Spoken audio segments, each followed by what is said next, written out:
For 9 years, Patrick made a habit of leaving a small balance, usually around $200 to $400, on his credit card every month rather than paying it off in full, convinced this was standard, responsible advice for building strong credit. He'd heard it repeated so many times, from a coworker, from a relative, from vague internet forum comments, that he never questioned it. Over those 9 years, he paid roughly $2,100 in interest charges on balances that never grew large enough to feel alarming, small enough that he barely noticed the monthly charge, but consistent enough to add up considerably over nearly a decade. His sister Diane, using an identical credit card product with an identical limit, paid her balance in full every single month without exception. When they compared credit scores out of curiosity, Diane's was 3 points higher than Patrick's.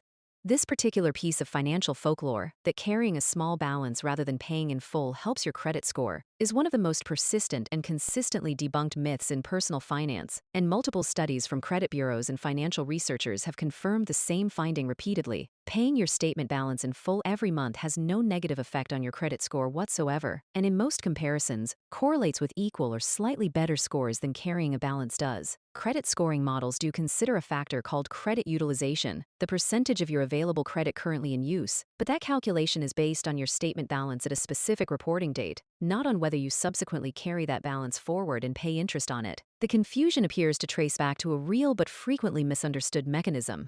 Using a credit card at all, and having some balance appear on your statement each month, does contribute positively to your credit history by demonstrating active, ongoing credit use. Somewhere along the way, this got mistranslated into the much less accurate idea that the balance specifically needs to carry over into a new billing cycle and accrue interest to produce that benefit. A misunderstanding that has cost an enormous number of well-intentioned people real money for no credit benefit at all. The credit bureaus don't know, and don't care, whether Patrick paid interest on his $300 balance or paid it off completely before interest ever accrued.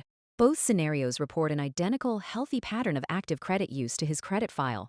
The actual mechanics of a healthy credit utilization ratio are considerably simpler than the myth suggests, and don't require paying a cent of interest to achieve. Keeping your reported balance below roughly 30% of your total available credit, ideally lower, using the card regularly enough to generate consistent reporting history, and paying the full statement balance by the due date every month produces the strongest possible combination of credit history and utilization, while avoiding interest charges entirely. Diane's approach did exactly this. Patrick's approach did the same thing from a scoring perspective, just with an unnecessary $2,100 in interest charges quietly layered on top of it over 9 years, money that provided him no measurable credit benefit whatsoever. This particular myth persists partly because it feels intuitively plausible. Carrying a balance sounds like it should demonstrate something meaningful about responsible, ongoing credit management, when in reality the credit scoring models simply don't work that way, and partly because it serves the financial interests of exactly the industry that benefits when people believe it. Credit card issuers earn substantial revenue from interest charges on carried balances, and while no credit card company actively promotes this specific myth outright, the widespread belief that carrying a balance helps credit scores has quietly encouraged millions of cardholders to leave money on the table,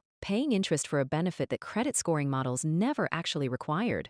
Patrick, once he learned the actual mechanics, started paying his statement balance in full every month and watched his own score tick up slightly over the following year, not because he'd finally stopped helping it in the way he'd previously believed, but simply because his overall credit utilization dropped and his payment history remained perfect, the two things that were ever actually driving his score in the first place. He still finds it hard to explain to friends who've heard the same myth he believed for nearly a decade, mostly because, as he puts it, the advice sounds exactly plausible enough that almost nobody thinks to question it until they see the actual math laid out clearly, the way he finally did, 9 years and $2,100 too late. Credit card myths can quietly cost responsible people thousands of dollars when they are never questioned.